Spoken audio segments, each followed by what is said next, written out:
ஆச்சி மசாலா. எந்த சமையலும் ருசி தேடும் ரகசியம். 20 ரூபாய்.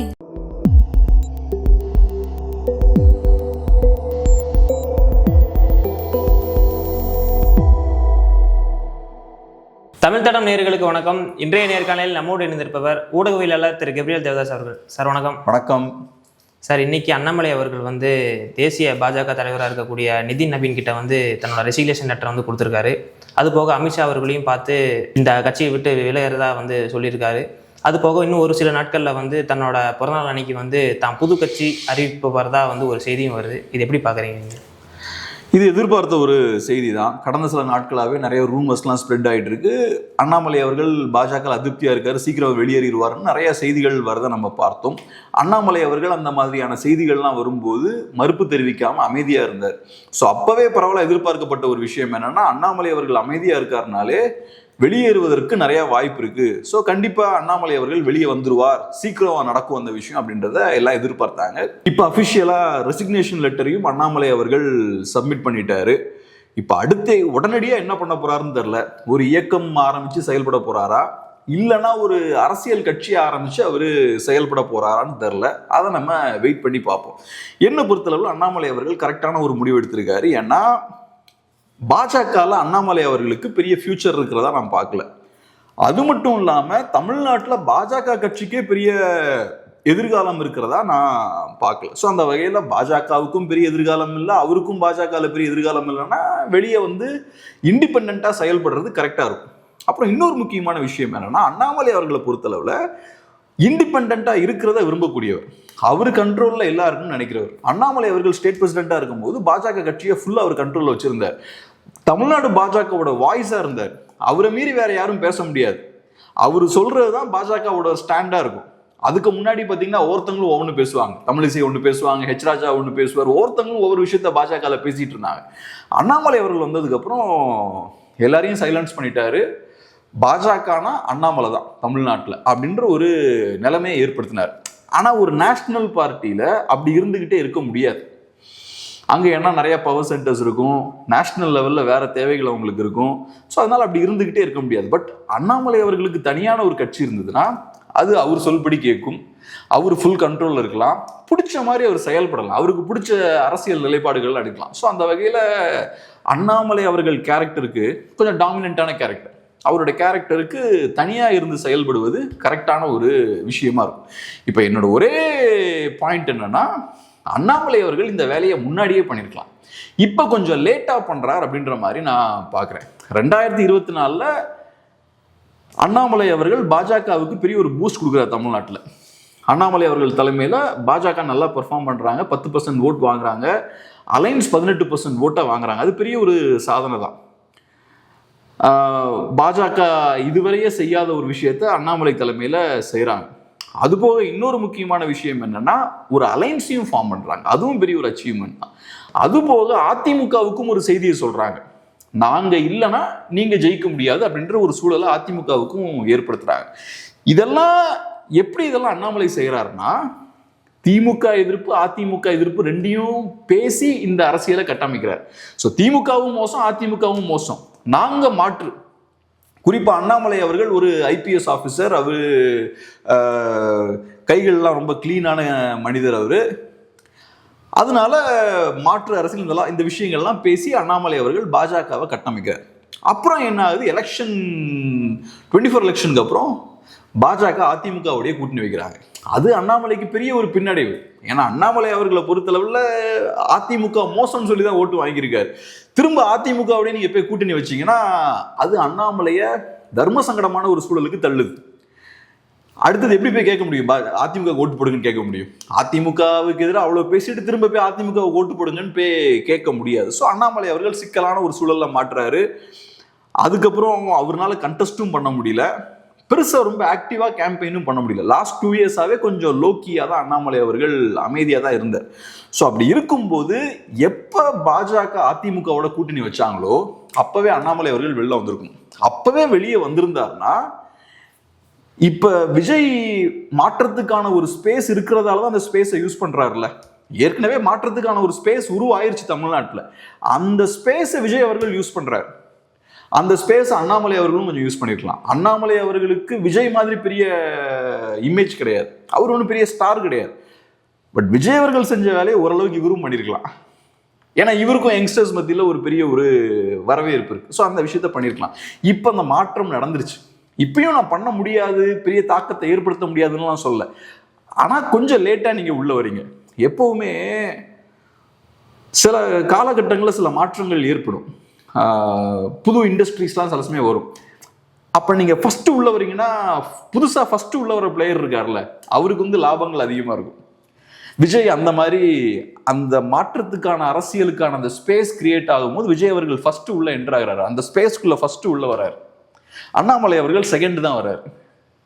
ஸோ அதனால கொஞ்சம் அவர் சீக்கிரம் வந்திருந்தாருன்னா இன்னும் பெட்டரா இருந்திருக்கும். ஆனால் இப்போ வைக்கப்படக்கூடிய இன்னொரு தியரி என்னன்னா, ஒரு பார்வை என்னன்னா, டிவிக்கே இன்னைக்கு ஜெயிச்சிட்டாங்க, டக்குன்னு நேற்று வந்தாங்க, இன்னைக்கு அதிகாரத்தை கைப்பற்றிட்டாங்க. ஆனால் இதே மாதிரி நாளைக்கும் ஸ்ட்ராங்காக இருப்பாங்கன்னு சொல்ல முடியாது. ஏன்னா ஏற்கனவே நிறைய பிரச்சனைகள் இருக்கு. டிவிகேவால் எதிர்பார்த்த மாதிரி சரியான நிர்வாகத்தை கொடுக்க முடியல. லா அண்ட் ஆர்டர் இஷ்யூஸ் இருக்கு, ஃபினான்ஷியல் ப்ராப்ளம்ஸ் இருக்கு, அட்மினிஸ்ட்ரேஷனல் ப்ராப்ளம்ஸ் இருக்கு, நிறைய ப்ராப்ளம்ஸ் இருக்கு. நெக்ஸ்ட் ஒரு 3 இயர்ஸ்ல தாவேக்காவுக்கு எதிரான ஒரு போக்கிங்க வருதுன்னு வச்சுப்போம், மக்களோட பார்வை தாவேக்காவுக்கு எதிராக திரும்புன்னு வச்சுப்போம். அப்போ அண்ணாமலைக்கு ஸ்பேஸ் இருக்கு. ஸோ அந்த பார்வையும் நிறைய பேர் முன்வைக்கிறாங்க. இதுவும் ஒரு முக்கியமான ஒரு தியரி தான். ஸோ இப்போ என்னன்னா, இங்கே ஒரு பொலிட்டிக்கல் சிஸ்டம் இருக்கு, அதுக்குள்ள இப்போ குழப்பங்கள் கிரியேட் ஆயிருச்சு, டீஸ்டெபிளைஸ் ஆயிருச்சு. விஜய் வந்ததுக்கப்புறம் இந்த பொலிட்டிக்கல் சிஸ்டம் டீஸ்டெபிளைஸ் ஆயிருச்சு. எப்பவுமே குழப்பங்கள் இருக்கும்போது வாய்ப்புகள் நிறைய கிரியேட் ஆகும். Where there is chaos there are ஆப்பர்ச்சுனிட்டிஸ்பாங்க. கேயாஸ்னா என்ன? குழப்பங்கள் நிறையா இருக்கும்போது வாய்ப்புகள் நிறையா கிரியேட் ஆகும். அந்த வகையில் இந்த மாதிரியான டைமில் அண்ணாமலை வந்தாருன்னா ஏதோ ஒரு வாய்ப்பு கிரியேட் ஆகிறதுக்கு சான்ஸ் இருக்கு. ஆனால் கொஞ்சம் முன்னாடி வந்து தானே இன்னும் பெட்டராக இருந்தது. இப்போ அண்ணாமலை அவர்கள் வந்து அரசியல் வந்தாலும் கூட அவர் யாரை வந்து ரெப்ரசென்ட் பண்ணுவார் அப்படின்ற ஒரு இது இருக்குல்ல. இப்போ அண்ணாமலை அவர்களுக்கு ஃபேன்ஸ் இருந்தாங்க, யங்ஸ்டர்ஸ் இருக்காங்க அப்படின்னா அவங்க பெரும்பாலும் வந்து ஒரு அதிமுகவில் இருந்தவங்களா இருக்கலாம், இல்லைன்னா வந்து பிஜேபியில் இருக்கவங்களா தான் இருப்பாங்க. இப்போ அவங்களோட ரெப்ரசன்டேஷனை வச்சு வரும்போது இது அவருக்கு எந்த அளவுக்கு கை கூடுன்னு நினைக்கிறீங்க? இப்போ இவர் வந்து சீட் கன்வெர்ட் பண்ணுற அளவுக்கு இவருக்கு ஒரு தனி ஃபேம் இருக்குது. ஒரு கட்சியாக ஆரம்பித்து இவர் வந்து நின்று ஒரு 4-5 சீட் ஜெயிக்கிற அளவுக்கு இவருக்கு செல்வாக்கு இருக்குன்னு பார்க்குறீங்களா? இப்போ அண்ணாமலை அவரோட ஃபியூச்சர் எப்படி இருக்குன்னா நமக்கு தெரில. நமக்கு இங்கே ஒரு பொலிட்டிக்கல் ஸ்பேஸ் இருக்குன்றது தெரியுது, அதே மாதிரி ஒரு குழப்பம் இருக்குதுன்றதும் நமக்கு தெரியுது. அதை யார் வேணாலும் யூஸ் பண்ணலாம், அண்ணாமலையும் யூஸ் பண்ணலாம், வேற யார் வேணாலும் யூஸ் பண்ணலாம். அண்ணாமலைக்கு இருக்கக்கூடிய ஒரு பேகேஜ் என்னன்னா, அண்ணாமலை அவர்கள் பாஜகவோட ஸ்டேட் பிரசிடென்ட்டாக இருந்தவர். இப்பயும் அவர் பாஜக ஐடியாலஜி ஏற்றுக்கக்கூடிய ஒரு ஆளாக தான் அவரை பார்ப்பாங்க. ஸோ அப்படி இருக்கும்போது அண்ணாமலை அரசியலை ஸ்டார்ட் பண்ணும்போதே மைனாரிட்டி ஓட்ஸ் அவருக்கு வராது. அதுபோக தமிழ்நாட்டில் பாஜக எதிர்ப்பும் ரொம்ப ஸ்ட்ராங். இதுவரைக்கும் பாஜகவால் தமிழ்நாட்டில் ஜெயிக்கக்கூடிய கூட்டணியில் இருக்க முடியல. பாஜக இருந்த கூட்டணி இதுவரைக்கும் அசம்பிளி எலெக்ஷனில் ஜெயிச்சதே கிடையாது. இது ஜோக்கே கிடையாது. 45 இயர்ஸா ஒரு தடவை கூட பாஜகவால் ஜெயிக்கக்கூடிய கூட்டணியில் இருக்க முடியல. ஸோ அப்படி இருக்கும்போது ஏதோ ஒரு வகையில் தமிழ்நாட்டில் பாஜகவுக்கு எதிரான ஒரு ஃபீலிங் இங்கே இருக்கு. அண்ணாமலை அவர்கள் பாஜகவோட ஒரு எக்ஸ்டென்ஷனாக தான் பார்க்கப்படுவார். அதாவது பாஜக சரியா செயல்படலை, அண்ணாமலை அவர்கள் பாஜக சரியா செயல்பட்டா எப்படி இருக்கும், அதுதான் அண்ணாமலை அவர்கள். பாஜக காரங்க அண்ணாமலை சப்போர்ட் பண்றாங்க. அண்ணாமலையோட ஆதரவாளர்கள் மோஸ்ட்லி யாருன்னு பார்த்தா பாஜக காரங்க. அண்ணாமலை அவர்கள் தலைமை தாங்கன்னா நல்லா இருக்கும், பாஜக இன்னும் வளரும், அண்ணாமலையை தேவையில்லாம ஓரம் கட்டிட்டு இருக்காங்க, இன்டர்னல் பாலிடிக்ஸ் பண்றாங்க, இதெல்லாம் பேசுறது பாஜக காரங்க.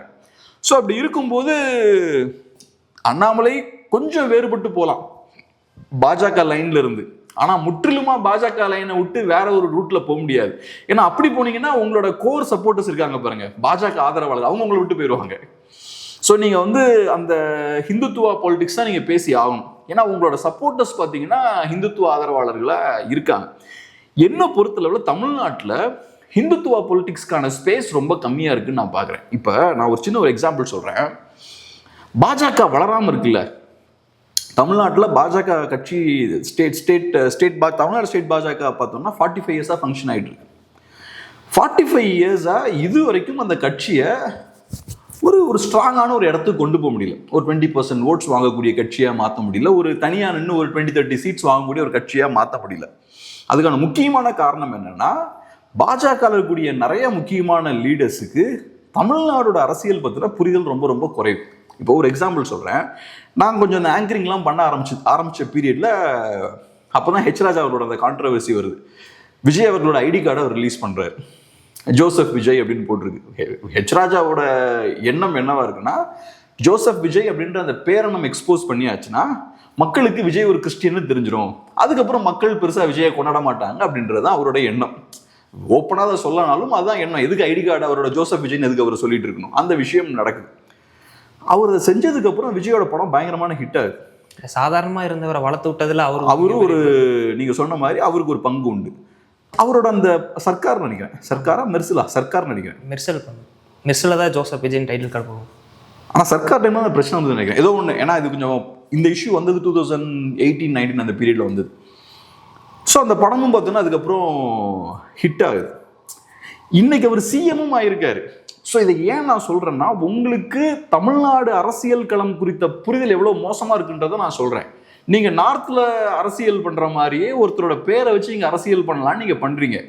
எதை புரிஞ்சுக்காம அவரை சிஎம்ஆ ஏத்துக்கிறதுக்கு மக்கள் ரெடியா இருக்காங்க. அதை புரிஞ்சுக்காம நீங்க ஐடி கார்டை வச்சு பாலிடிக்ஸ் பண்ணிட்டு இருக்கீங்க. அப்போ உங்களுக்கும் தமிழ் மக்களுக்கும் இடையே எவ்வளவு பெரிய ஒரு கேப் இருக்கு பாருங்க.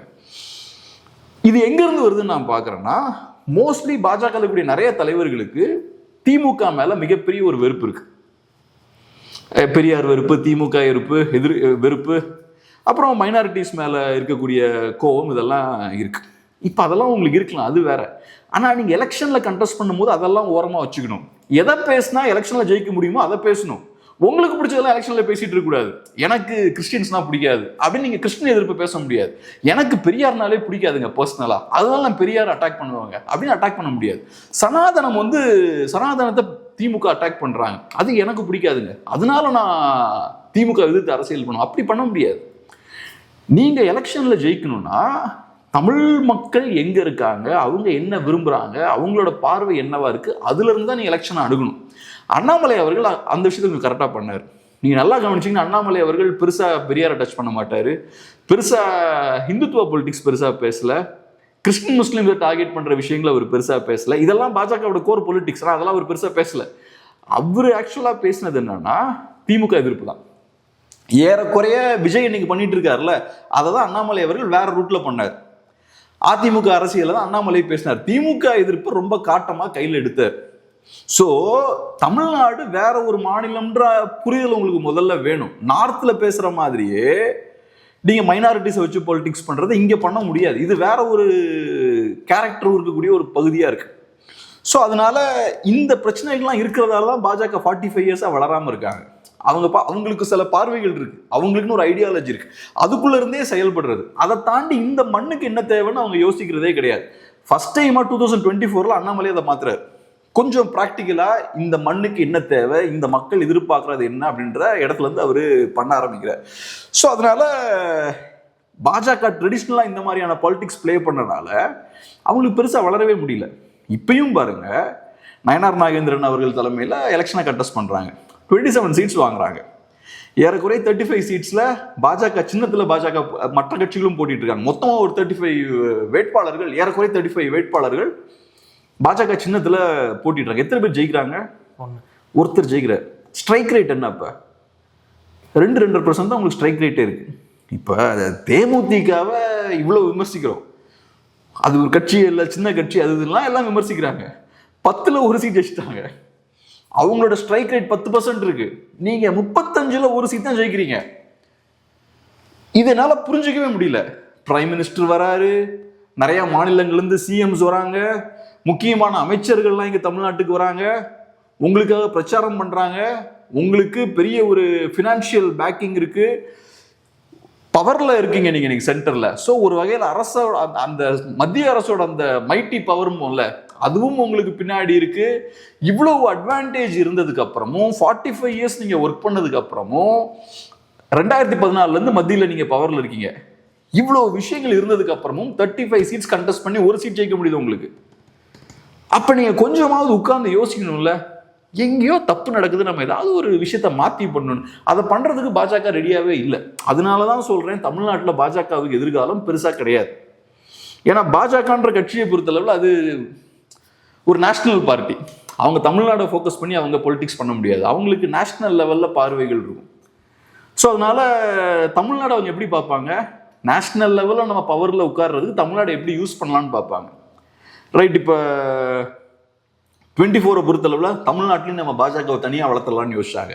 ஏன்னா 19 நல்லா ஜெயிச்சிருந்தாங்க பாஜக. ஸோ 24 கான்ஃபிடென்ட்டாக இருந்தாங்க. அதுக்கப்புறம் 24 எதிர்பார்த்த மாதிரி ஜெயிக்க முடியல பாஜகவால், சிங்கிள் மெஜாரிட்டியே கிடைக்கல. அதுக்கப்புறம் ஸ்டாண்டை மாற்றிட்டாங்க. ரைட், நம்ம தமிழ்நாடு இனிமேட்டு சும்மா விட்டா கரெக்டாக இருக்காது, நம்ம ஒரு அலையன்ஸ் ஃபார்ம் பண்ணுவோம். நம்ம 10% 15% வாங்கினா பத்தாது, நமக்கு சீட்ஸ் வேணும். சீட்ஸ் வேணும்னா நமக்கு அதிமுக மாதிரி ஒரு பார்ட்னர் வேணும். அப்போ இந்த சேஞ்ச், இந்த நிலைப்பாட்டை டெல்லி பாஜக எங்கேருந்து எடுக்கிறாங்க? அவங்களோட தேவையிலேருந்து எடுக்கிறாங்க. நேஷனல் லெவலில் அவங்க பவருக்கு வரணும்னா தமிழ்நாட்டில் அதிமுகவோட சேர வேண்டிய தேவை இருக்கு. அதுக்கப்புறம் சேர்ந்தாச்சு. இப்போ என்ன நடந்தது? அதிமுக 3வது இடத்துக்கு தள்ளப்பட்டிருக்காங்க. நீங்க ஒழுங்காக 10% ஓட்டை கட்டமைச்சிங்க, அதை 15 மாத்துறதுக்கான வேலையை பார்த்துருக்கலாம் தனியா நின்று, அதையும் விட்டுட்டீங்க. அந்த 10 கையை விட்டு போச்சு. அதுக்கப்புறம் நீங்க என்ன பண்றீங்க? அதிமுகவோட வந்து சேர்றீங்க. அதுவாவது உங்களுக்கு பலன் கொடுத்ததான்னு பார்த்தா அதுவும் கொடுக்கல. அவங்க 3வது இடத்துக்கு தள்ளப்பட்டிருக்காங்க. பாஜக ரொம்ப மோசமான பெர்ஃபார்மன்ஸை கொடுக்குறாங்க. 35 சீட்ஸ்ல 1 தான் ஜெயிக்கிறாங்க. அதுக்கு நான் பாஜக நண்பர்கள்ட்ட கேட்கும்போது இல்லைங்க தோக்கிற சீட்டாக பார்த்து கொடுத்துட்டாங்க அப்படின்றாங்க. அப்போ அது உங்களோட பலவீனத்தை இன்னும் அதிகமாக காட்டுது. அவங்க தோக்கிற சீட்டை கொடுக்குறாங்க, நீங்கள் வாங்குறீங்கன்னா அப்போ நீங்கள் இன்னும் வீக்காக இருக்கீங்கன்னு அர்த்தம். ஸோ அதனால இவ்வளவு சிக்கல்கள் பாஜகவில் இருக்கு. இந்த கட்சியை தூக்கி அடுத்த ஸ்டேஜுக்கு கொண்டு போய், அந்த கட்சியை அடுத்த ஸ்டேஜுக்கு கொண்டு போய் அண்ணாமலை வளர்றதுன்றது ரொம்ப கஷ்டம். அதனால அண்ணாமலை அவர்கள் தனியாக செயல்படுறது தான் கரெக்டாக இருக்கும். ஆனால் இப்போ நம்ம ஃபர்ஸ்டே பேசின மாதிரி அண்ணாமலை அவர்கள் தனியாக வந்தாலும் ஹிந்துத்துவ பொலிட்டிக்ஸ் தான் அவர் பேசி ஆகணும். ஏன்னா ஹிந்துத்துவ பொலிட்டிக்ஸ் அவர் தூக்கி போட்டார்னா அவரோட கோர் சப்போர்ட்டர்ஸ் அதிருப்தி ஆயிடுவாங்க. ஸோ ஹிந்துத்துவ பொலிட்டிக்ஸ் தான் அண்ணாமலை அவர்கள் பேசணும். ஹிந்துத்துவ பொலிட்டிக்ஸுக்கு எந்த அளவுக்கு வரவேற்பு தமிழ்நாட்டில் இருக்குன்றது பெரிய ஒரு கேள்வி. இல்லை, அடுத்து இதை வந்து பாஜக வந்து எந்த அளவில் அணுகுவாங்கன்னு பார்க்குறீங்க? அண்ணாமலை அவர்கள் வந்து புதிய கட்சியாக ஆரம்பிக்கிறது வந்து, ஏன்னா அவங்களோட ஓட் மொத்தமாகவே வந்து ஷிஃப்ட் ஆகிறதுக்கு வாய்ப்பு இருக்குல்ல. ஏன்னா இப்போ வந்து நேஷனல் லீடர்ஸ் எல்லாம் இங்கே வரும்போது மோடி அவர்களே வந்தாலுமே கூட அவருக்கு இல்லாத வரவேற்பு வந்து அண்ணாமலை அவர்கள் பேர் சொல்லும்போது தான் இருந்திருக்கு.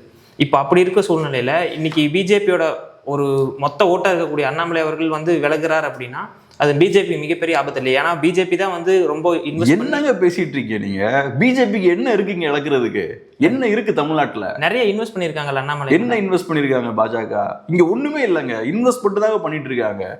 நான் வந்து ஏதோ ரொம்ப குறைத்து மதிப்பிடணும்னு இந்த மாதிரிலாம் பேசல.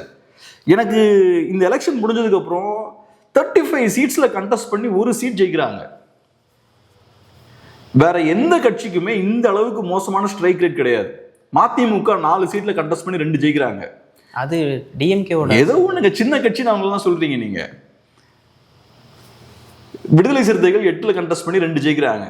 காங்கிரஸ் பார்ட்டி 28ல கண்டெஸ்ட் பண்ணி 5 ஜெயிக்கிறாங்க. இடதுசாரிகள் 5ல கண்டெஸ்ட் பண்ணி 2 ஜெயிக்கிறாங்க. 35 சீட்ல கண்டெஸ்ட் பண்ணி 1 சீட் ஜெயிக்கிறாங்க.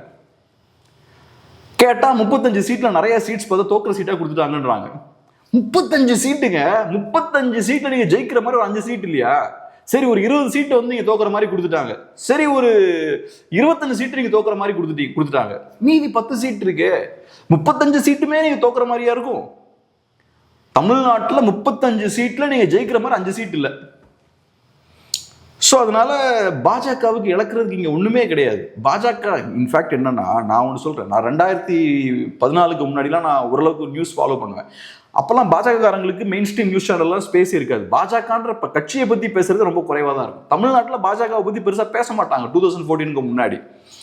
2014 மோடி அவர்கள் ஜெயிச்சதுக்கு அப்புறம் தான் தமிழ்நாடு பாஜகவுக்கு ஒரு முக்கியத்துவம் கிடைச்சது. எல்லா நியூஸ் சேனல்லையும் ஒரு பாஜக உட்காந்துருப்பாரு. இப்போ திரும்ப பார்த்தோன்னா அது காணாமல் போயிடுச்சு.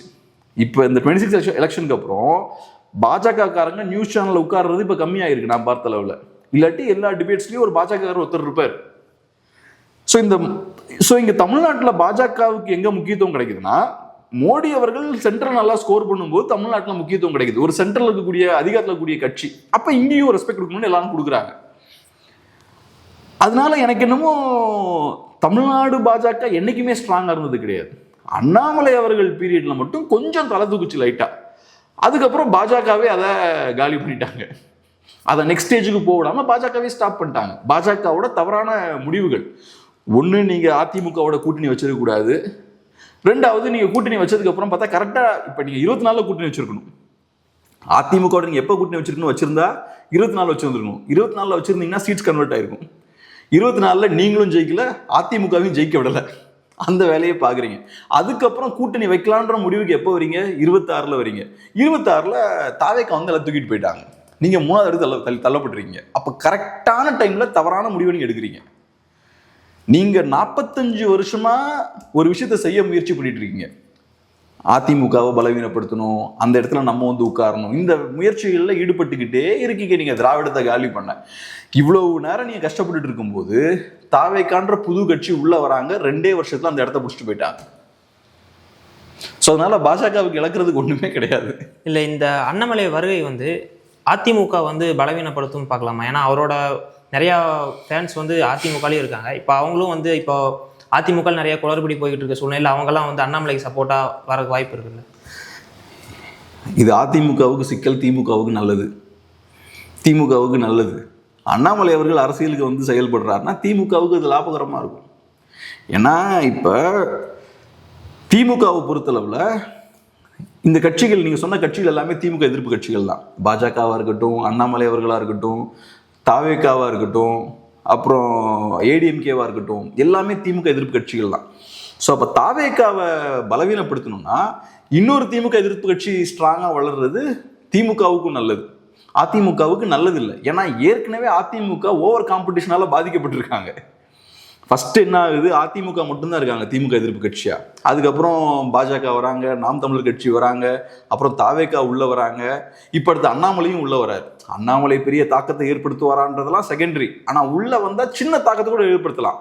ஆனா அவர் ஏற்படுத்தக்கூடிய தாக்கம் அதிமுகவுக்கு சிக்கலை ஏற்படுத்தும், திமுகவுக்கு லாபத்தை ஏற்படுத்தி கொடுக்கும். ஆனா இப்ப இப்ப இப்ப கேள்வி என்னன்னா, அதிமுகவுக்கு பாதிப்பா இல்லையான்றது இப்ப கேள்வி இல்லை, தாவேக்காவுக்கு பாதிப்பா இல்லையான்னா இப்ப கேள்வி. நேத்து அதிமுக தான் பிரதானமான திராவிட எதிர்ப்பு கட்சியா இருந்தாங்க, திமுக எதிர்ப்பு கட்சியா இருந்தாங்க. இன்னைக்கு அந்த இடத்த அவங்க தொலைச்சிட்டாங்க. இன்னைக்கு பிரதான திமுக எதிர்ப்பு கட்சினா தாவேக்கா தான். ஸோ நீங்க கேட்க வேண்டிய கேள்வி என்னன்னா, அண்ணாமலை அவர்களோட வருகையால தாவேக்காவுக்கு பாதிப்பு ஏற்படுமா தான் கேட்கணும். ஏன்னா அவங்க தான் இன்னைக்கு பிரதான திமுக எதிர்ப்பு கட்சி.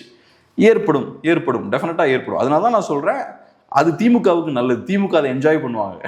இப்போ அடுத்ததாக வந்து அண்ணாமலை அவர்கள் கூட வந்து ரஜினி அவர்களும் சேர போறாரு அப்படின்ற மாதிரியான செய்திகள்லாம் வந்துகிட்டு இருக்கு. 2 பேரும் இவர் வந்து டெல்லிக்கு போகிறதுக்கு முன்னாடி கூட அவரை சந்திச்சு பேசினதாகவும், இவரும் ஒன்று சேர்ந்து எதனா பண்ண போகிறதாகவும் ஒரு செய்தி வருது. எது எப்படி பார்க்குறீங்க? எனக்கு என்னமோ ரஜினிகாந்த் அவர்கள் அரசியலுக்கு வந்து அண்ணாமலை அவர்களை சப்போர்ட் பண்ணாலுமே பெரிய தாக்கத்தை ஏற்படுத்த முடியுமான்னு எனக்கு தெரியல. ஏன்னா ரஜினிகாந்த் அவர்கள் இப்போ அவரோட பீக்கில் இல்லை, அவரோட கெரியரோட எண்டில் இருக்கார். இப்போ ஒரு பாயிண்டில் அவர் பீக்கில் இருந்தார். ஆனால் அந்த டைமில் அவர் கரெக்டாக பொலிட்டிக்ஸுக்கு வரல. ஸோ அந்த காலம்லாம் முடிஞ்சு போச்சு. இன்னைக்கு ரஜினிகாந்த் அவர்கள் பீக்கில் இல்லை. 2வது, இப்போ விஜய் அவர்கள் அரசியலில் வந்து ஜெயிச்சு காட்டிட்டார்.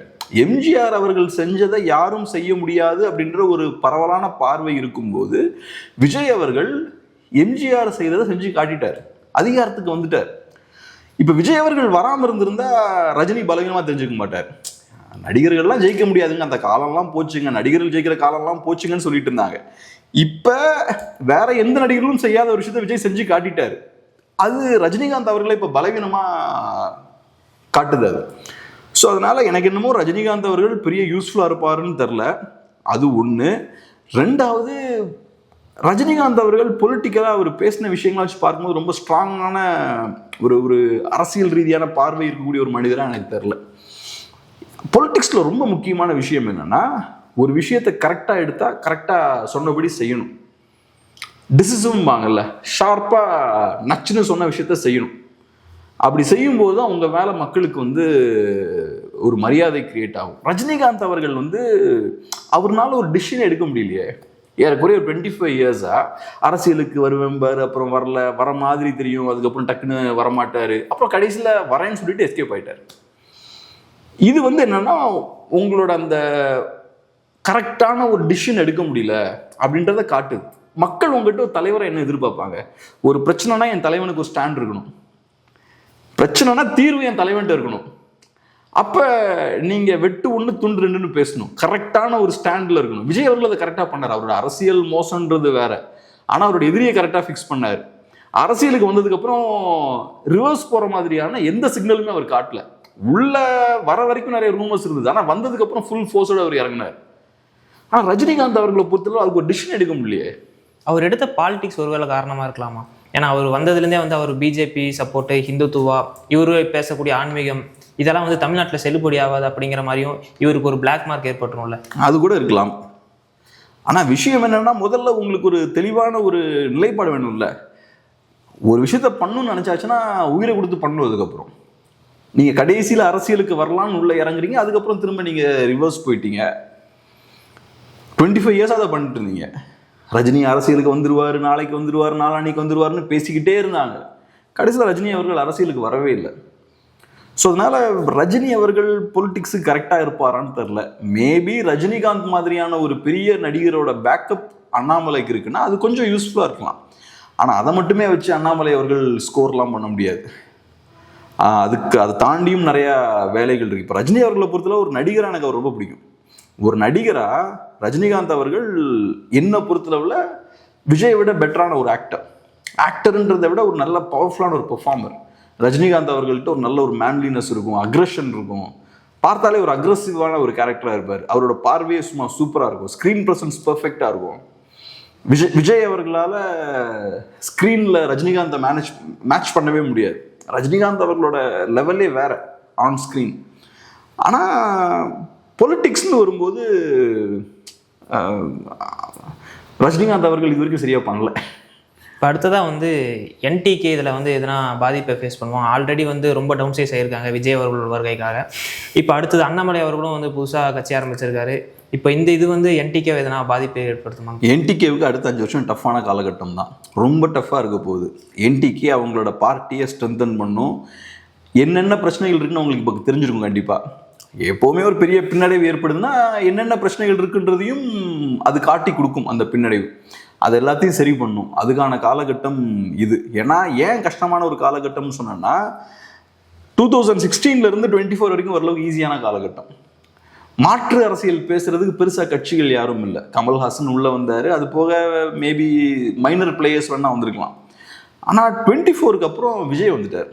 விஜய் ஒரு பெரிய ஒரு ஃபோர்ஸாக உள்ளே வராரு. மீடியா அட்டென்ஷன் ஃபுல்லாக அந்த பக்கம் திரும்பிடுச்சு. 24 வரைக்கும் பார்த்தோம்னா அப்படி கிடையாது. மாற்றுனா சீமானவர்கள் மட்டும்தான் இருந்தார்.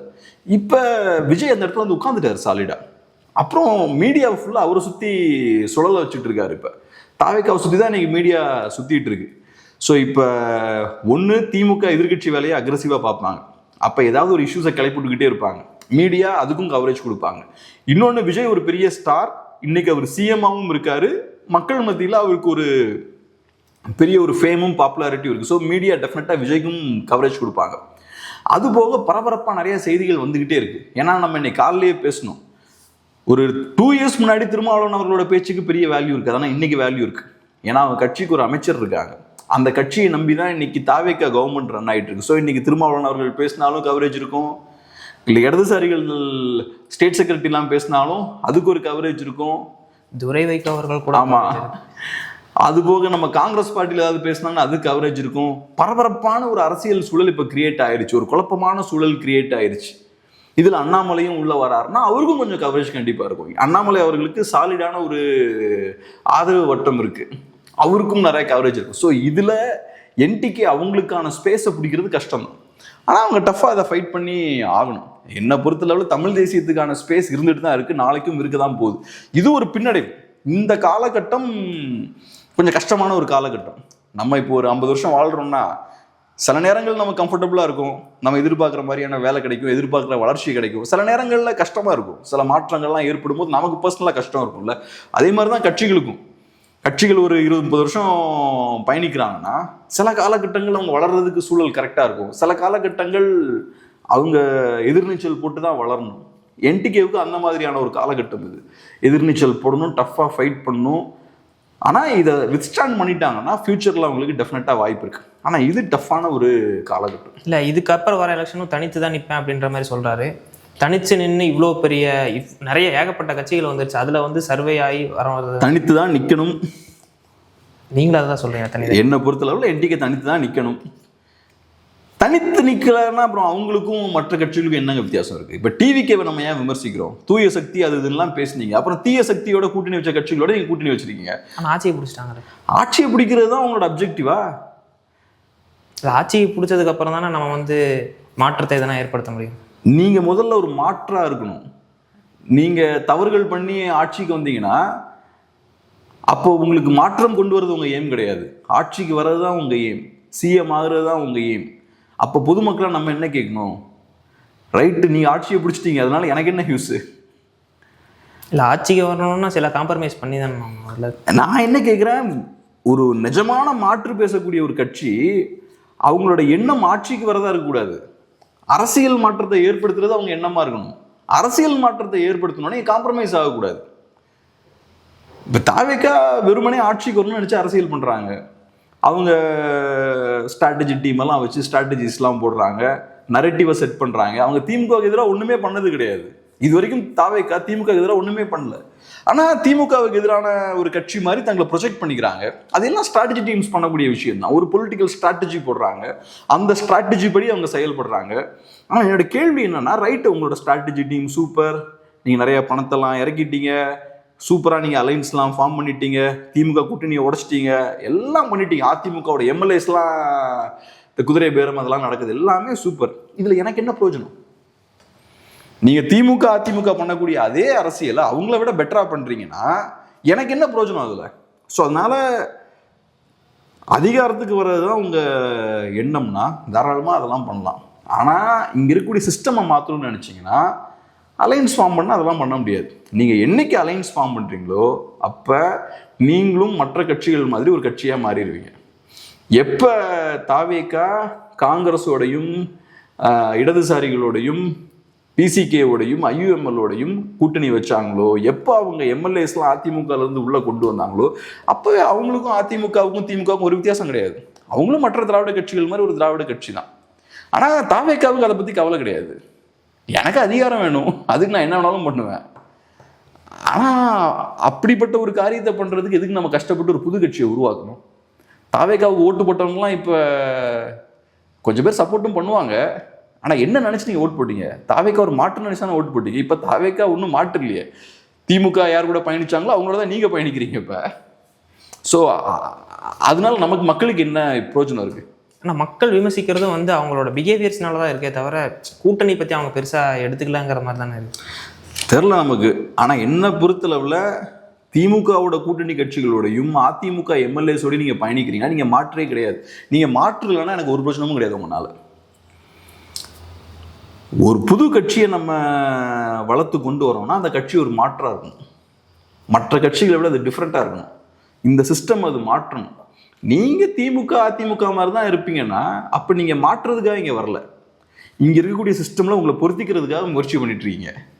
தாவேக்கால இருக்கக்கூடிய ஏறக்குறைய 110 வேட்பாளர்கள் திமுக அதிமுககாரங்க. அதில் என்ன மாற்று இருக்குது? அதே மாதிரி காசை கொடுத்தா நீங்களும் ஓட்டு வாங்குறீங்க, அதே மாதிரி காசை செலவழிச்சு தான் நீங்களும் ஓட்டு வாங்குறீங்க, அதே மாதிரி மற்ற கட்சிகளுக்கு ஆட்களெல்லாம் உள்ளே இழுக்கிறீங்க உங்கள் தேவைக்கு ஏற்ற மாதிரி. இன்னைக்கு அதிமுக திமுகலாம் கரப்ட் பார்ட்டின்னு சொல்கிறீங்க, அங்கே இருக்கிறவங்கலாம் இங்கே வரானா என்ன அர்த்தம்? அப்போ அதிமுக திமுகவில் அவனுக்கு என்ன லாபம் கிடைக்குதோ அதே லாபம் தாவேக்காலையும் கிடைக்குது இல்லை. ஸோ அப்போ தாவேக்கா அதிமுக திமுக மாதிரியான இன்னொரு கட்சி தான். அப்போ இவங்ககிட்ட இருந்து எப்படி நீங்கள் மாற்றத்தை எதிர்பார்ப்பீங்க?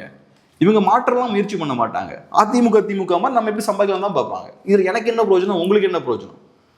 ஸோ அதனால் நான் வந்து ஸ்ட்ராங்காக ஒரு தமிழ் நேஷனலிஸ்ட் பார்ட்டி இங்கே இருக்கக்கூடிய திராவிட கட்சிகளோட கூட்டணி வச்சா அதோட அந்த கட்சிக்கு டைம் முடிஞ்சுது.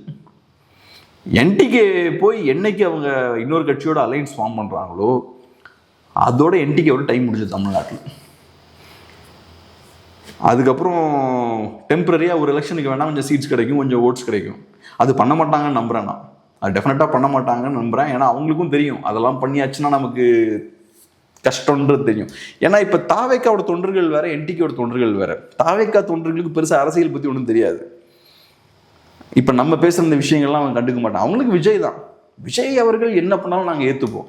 என்டிகே தொண்டர்கள் அப்படி கிடையாது. அவங்க நல்லா அரசியல் தெரிஞ்சவங்க, அதனால கூட்டணிலாம் வச்சு அவங்க ஏற்றுக்க மாட்டாங்க. பார்க்கலாம். பல்வேறு விஷயங்கள் நம்மளோட பகிர்ந்துட்டீங்க. நன்றி.